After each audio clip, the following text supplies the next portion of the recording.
the Super Mario Bros. Movie. Does this movie save the video game genre, or did these plumbers clog the toilet with their poopy movie? Let's find out on today's Angry episode.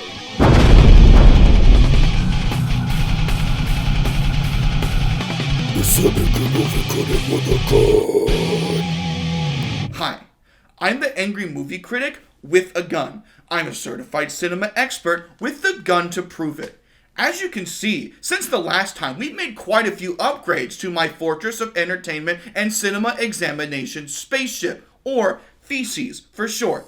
From my new command station, I can safely monitor all of the world's terrible poopy bad movies and report on them far, far away from all the people on Letterboxd who are too angry and offended by my morally correct opinions. And now that I'm clearly in outer space, that means that this show operates in international waters, so it's completely legal to pirate all of the movies that I review on this show. Take that, Kevin Feige! Apologies to all the fans of Dan Nowakowski. My space shuttle can only take up one person at a time, and Dan had to stay on Earth for a few more months to finish his IT certification.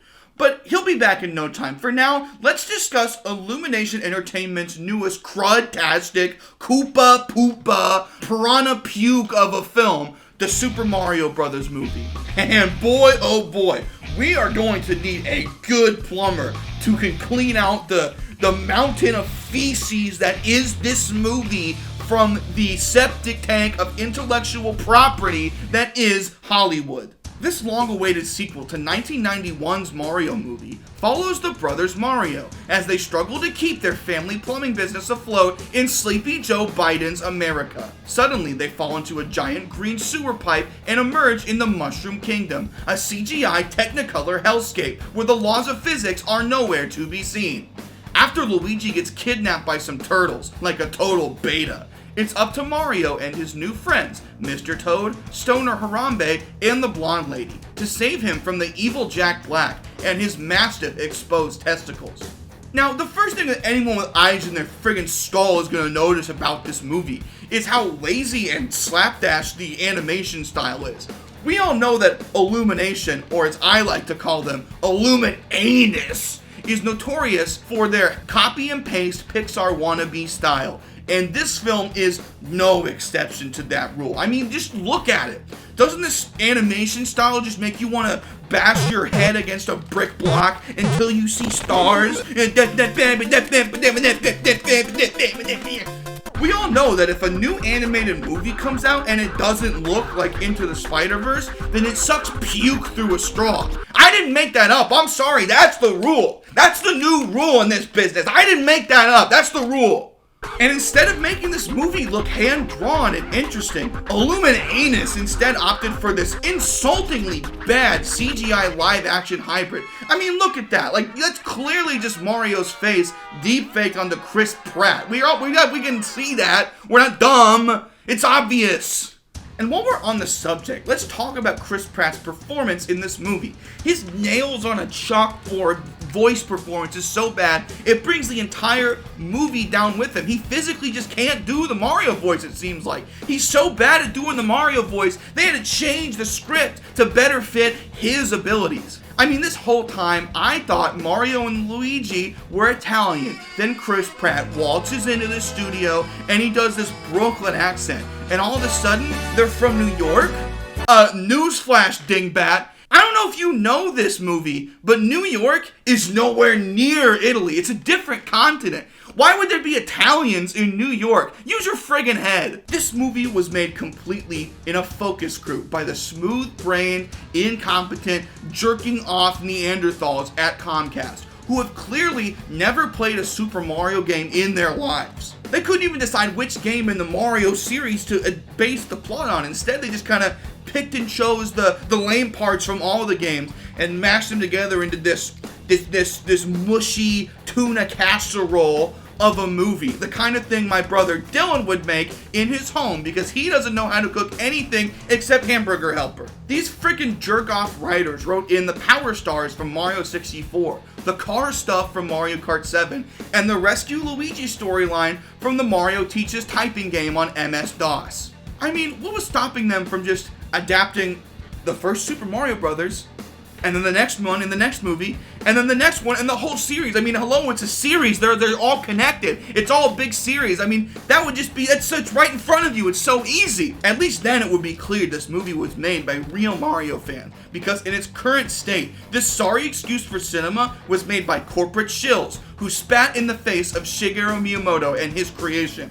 Any self-respecting Mario fan worth their weight in Koopa shells know that you never play Mario Kart as Mario.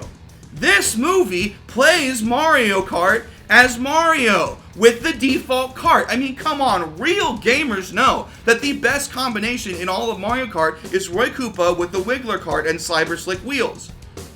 Or at least that's what I would play if I ever got the chance to play Mario Kart, but Dylan used to hog the Wii U when he lived with us in my mom's house, and then when he moved out, he took the system with him, and he left me with Jack Diddley Poop! Now, I don't think this movie was a complete waste of man hours. In fact, I think Universal Studios has a tremendous opportunity in front of them to course correct in the coming years. With this film and Detective Pikachu dropping so close to each other, Nintendo is very obviously trying to set up the Super Smash Bros. Cinematic Universe. And I mean, if they pull that off, this would be massive. This would be the biggest thing to happen to cinema since Joker. I mean, come on, guys, this would be amazing. Don't you want that? And in my opinion, only one person is the clear choice for who they should get to pull off this huge cinematic feat. Zack Snyder. He can use the Super Smash Bros. Universe to finally finish telling the story of the DCEU. I mean, all he has to do is change the characters' names around and the script and just make all the movies and cartoons instead of live action. I mean, what a huge screw you to Warner Brothers that would be if he could finish up the Snyderverse in another universe. You don't have to worry about James Gunk. You don't know Dwayne The Rock doing a measuring contest to get the rights to the movies. It's all him. He has all creative control in the Super Smash Bros. Universe. Mario's gonna say the F word. Don't you want that? That's so cool. That's way cooler than this movie. In conclusion, the Super Mario movie is a lifeless, soulless husk of a movie. Where its soul is supposed to be, there is only a big pile of Koopa Dookie. Which is why I am sentencing the Mario movie to death. But I don't want just this movie to die. No. I want the whole system responsible to suffer for their creation. Which is why I have rigged the very big gun aboard my space station up to the sewer system so I can shoot a dookie load onto any GPS-locked target. And let me tell you, I've had enough of Dylan's cooking recently to make it extra stinky and smelly. And I am going to unleash Heckfire onto Illumination Studios. So without further ado, fire away, boys!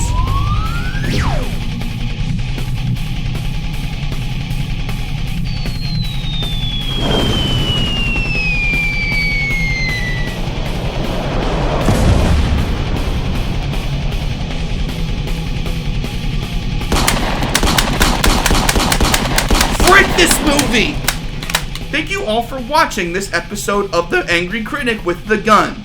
Please remember to subscribe to So Far So Good and follow us on Twitter and Instagram, and to follow my Letterboxd account at Angry Critic SFSG for more updates on future movies.